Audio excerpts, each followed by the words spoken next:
একটি জরুরি মাসআলা নিয়ে আলোচনা করব। বর্তমানে মসজিদের টাকা দিয়ে বন্যার্থদের ত্রাণের ব্যবস্থার কথা অনেক ভাই বলে থাকতেছেন।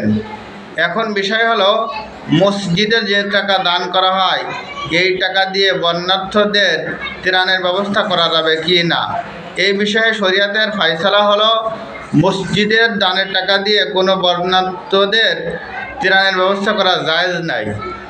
হ্যাঁ, বন্যা এলাকায় যেই সমস্ত মসজিদ বিধ্বস্ত হয়ে গেছে এই মসজিদে এই টাকাগুলি দেওয়া যাবে। শর্ত হলো, যেই মসজিদের টাকা নেবে সেই মসজিদের কমিটি যদি অনুমতি দেয় তাহলে এই টাকাগুলো নিয়ে বন্যার্থ এলাকার মসজিদের উন্নয়নমূলক কাজ করা যেতে পারে।